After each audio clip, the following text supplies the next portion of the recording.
History says Patton's tanks were invincible. The secret logs prove they were actually iron coffins held together by grease, desperation, and forbidden repairs. October 1944. The forest of Lorraine, France. The rain has not stopped for 12 days, and the mud has become a living thing. Thick enough to swallow a jeep and viscous enough to drag the boots right off a soldier's feet. In the middle of this gray, freezing swamp, a 30-ton M4 Sherman tank sits paralyzed. A German 88mm shell has slammed into its drive sprocket, shredding the steel into a useless knot of jagged metal. By all official rules of the United States Army in 1944, this tank is a total loss. Standard doctrine dictates that you abandon the vehicle, wait for the infantry to clear the sector, and if you're lucky, tow the wreck to a rear echelon maintenance depot 10 miles behind the lines next week. But General George S. Patton did not conquer Europe by following the manuals, and the men standing in the mud next to that tank weren't following orders either. What you are looking at is not a scene from a Hollywood movie. You have seen the films about blood and guts bravery, the tank commanders shouting orders, and the infantry storming the hedgerows. But history has largely ignored the grease-stained heroes who carried 20-pound wrenches instead of rifles and high-voltage welding torches instead of grenades. Today, we are stripping away the myths of the Third Army's momentum.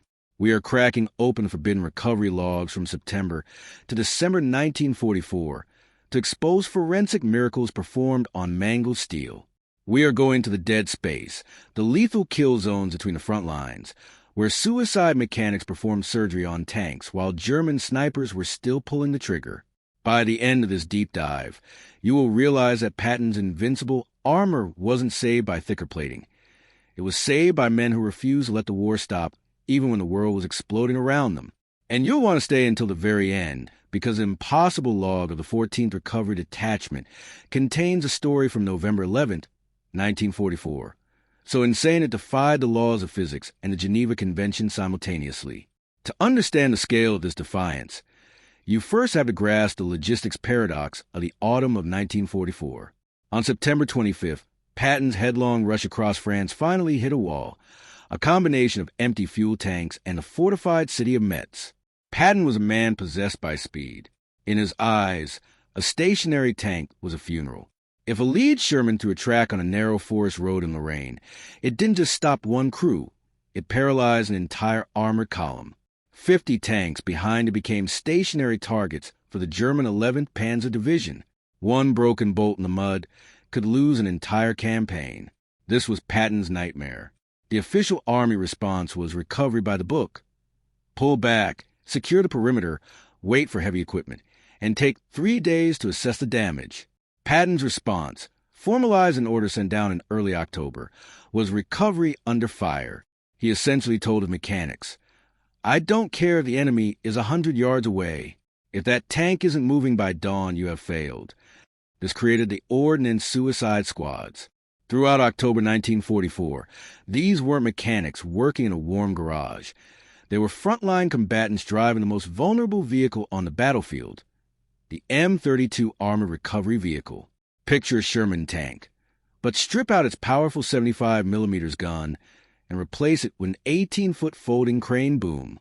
You're now driving a massive, top-heavy silhouette. You have no way to shoot back.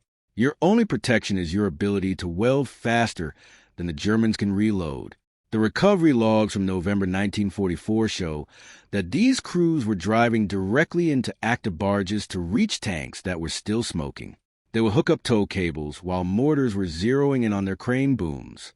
These men worked in the shadows of the infantry, but they were dying in the same mud. When we analyze the actual forensic logs of these repairs, we find a reality that the history books are often too terrified to mention. These men didn't just fix gearboxes. They performed steel autopsies. In one specific log from the 602nd Ordnance dated October 12, 1944, a mechanic describes reaching a knocked-out tank near the Seal River. Before they could even begin the mechanical work, they had to perform a ritual known as internal clearing. Because Patton demanded the tank stay on the line, the mechanics would often have to climb inside iron coffins still containing the remains of the previous crew. We found report of ordnance teams using pressure hoses to wash out the blood and debris of their own friends just so they could stand on the floor to reach the transmission. They were working in the middle of a visceral human tragedy, focusing on torque ratios and weld points while breathing in the ozone of the shells that had just killed their brothers.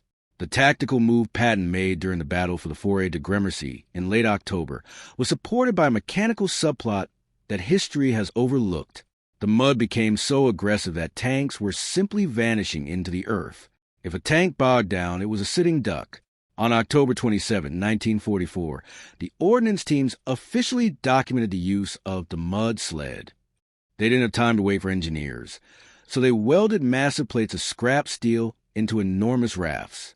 Under heavy shelling, they would drive an M32 into the muck, winch a paralyzed tank onto the sled, and surf 30 tons of steel over the sludge while being targeted by German snipers. They were literally building new technology on a battlefield that was trying to swallow them whole. The question you have to ask is, why didn't they stop? The shock value lies in Patton's psychological manipulation of his logistical chain. He made mechanics feel more vital than the tankers. On November 2, 1944, he reportedly walked into a maintenance tent near Nancy and told the men, "The tanks provide the guts, but you provide the pulse. If your torches stop burning, this army's heart stops beating." This led to practice of field cannibalization under fire, a technique that would have gotten a mechanic court-martialed in any other army. Standard doctrine said you wait for parts to be shipped from the UK. Patton's mechanics practiced grave robbing for steel. We found a log from a sergeant who described a mission on November 8th, where his battalion had 4 tanks with blown transmissions. They were out of spares. Under direct mortar fire, the sergeant took a crew to a tank graveyard near Nomeny, an area the Germans were still shelling, to find disabled Shermans. They didn't tow the tanks back. They did the work in the crater. They used portable winches to rip the transmissions out of dead tanks and swap them into live ones while German infantry was visible in the tree line. They were essentially performing heart transplants in a gunfight. The technical brilliance of these teams is best summarized by the surgical blast technique recorded in the journals of the 14th Recovery Detachment. During the fierce push toward the Saar River in mid-November, a Sherman's turret had been fused to the hull by the intense heat of a Panzerfaust impact. The metal had literally melted together. Protocol said the tank was scrap. The ordnance team on site disagreed. They didn't have a giant industrial saw, so they used C4 plastic explosives. They applied tiny, calculated amounts of explosives to the seam of the fused metal. They did this in the rain, in the dark, with German patrols nearby. They blasted the turret free without cracking the hull, finished the repair with a blowtorch, and had the tank firing shells again within 6 hours. As we reach the climax of these recovery stories, we have to look at the legendary log of Sergeant Thomas Miller from November 11th, 1944. This is an impossible log that proves the ordnance crews were perhaps the most focused men in the war. Miller reached a disabled tank in an open field near Metz. He was alone with a single M32 driver. A German artillery battery had that specific tank zeroed in. Miller realized the Germans were firing in a perfect 4-minute cycle, one shell every 240 seconds to conserve ammo while keeping the tank from being recovered. Most men would have left. Miller did the math. He realized he had exactly 3 minutes and 45 seconds between life and death. He set a stopwatch on his wrist. When the shell exploded, he crawled out from under the tank, worked with a heavy wrench on the transmission bolts for 210 seconds, then scrambled back into mud and curled into a ball as the next shell landed. He did this for 3 hours straight. He went through 45 individual shell impacts.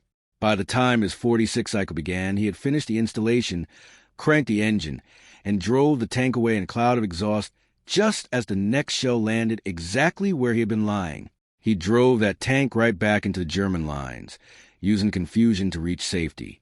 Patton's Third Army moved across France like a thunderbolt because of these men. For every medal given to general, there's an invisible mark on a mechanic's soul for what they saw in those tanks.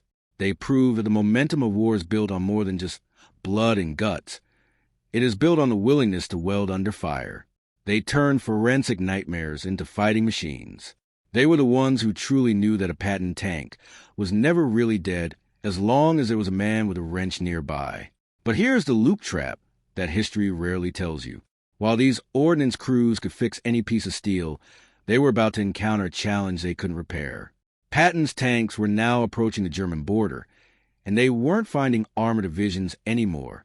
When these same ordnance teams had to use their recovery cranes to bulldoze the evidence in the streets of liberated Weimar in April 1945, they realized that some things in history are too broken to be welded back together. To see the devastating truth of what the mechanics found when they reached the first camps, and how it permanently altered General Patton's reality, you have to watch this breakdown right here. The war of steel was over, but the war of the human spirit was just starting. We'll see you in the next chapter of the Untold Archives.